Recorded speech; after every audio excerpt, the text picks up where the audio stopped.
Ĉi tiu rakonto okazis en la malgaja nokto de la 10 de novembro 1990 en Pekino, Ĉinio.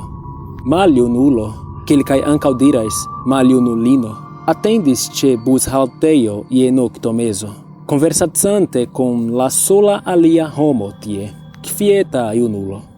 Kiam la noktomeza buso, la lasta buso por la itinero 375 de la Yuan Minghuan busfinstacio, finfine venis, ili eniris. La maljunulo sidigis proksime de la antaŭo de la buso, dum la junulo sidigis kelkajn vicojn malantaŭ li. Estis neniu alia pasaĝero kune kun ili, krom la ŝoforo kaj biletistino. Post iom da tempo, la ŝoforo ekvidis du ombrojn apud la vojo, mansfingante al la buso. Li haltis, kaj kiam la pordoj malfermiĝis, 3 homoj eniris. 2 viroj, kiuj subtenis 3 viron inter ili, tenante lin je la ŝultroj. La viro en la mezo aspektis senorda, kaj lia kapo estis klinita, do neniu vidis lian vizaĝon. Estis malgaja, trankvila etoso ene de la buso.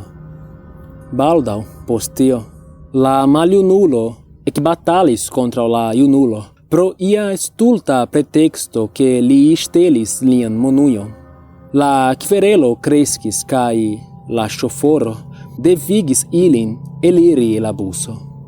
Kiam ili eliris kaj la buso foriris, la maljunulo ne plu estis kolera. Li diris al la junulo ke li savis iliajn vivojn. Tiuj 3 novaj pasaĝeroj ne havis piedojn. Ili flosis, ili ne estis vivantoj, li diris. Post tio, ili iris al la plej proksima policejo por raporti la okazaĵon, sed neniu kredis ilin. La sekvan tagon, la buskompanio faris deklaron. Hieraŭ vespere, la lasta buso de la itinero 375 malaperis, kune kun la ŝoforo kaj la biletistino. La polico tuj postkuris la maljunulon kaj la junulon, kiuj komence estis supozitaj mensmalsanuloj, kiam ili provis raporti la okazaĵon pli frue. Ambaŭ estis intervjuitaj en la novaĵoj. En la 3. tago, la polico malkovris la malaperintan buson en la akvorezervujo ĉirkaŭ 100 kilometrojn for de ĝia celloko, Xiangshan, aŭ alnome Bonodoraj montetoj. Ene de la buso estis 3 tre malbone putriĝintaj korpoj. La misteroj ĉirkaŭ ĉi tiu trovaĵo estas la fakto ke la buso ja ne havis sufiĉe da benzino por daŭre iri tiom malproksime post tuta tago de vojaĝo. La malkovro ke la benzinujo estis plenigita per freŝa sango anstataŭ benzino. La fakto ke la korpoj trovitaj estis tro putriĝintaj por nur 48 horoj. Eĉ se estis somero, la putriĝprocezo ne estus tiel rapida. La fakto ke eĉ post kiam la polico trapasis ĉiujn sekurkameraojn starigitajn ĉirkaŭ la diversaj enirejoj al la akvorezervujo, ili ne trovis ion eksterordinaran. Ĝis hodiaŭ, ĉi tio restas neklarigita mistero.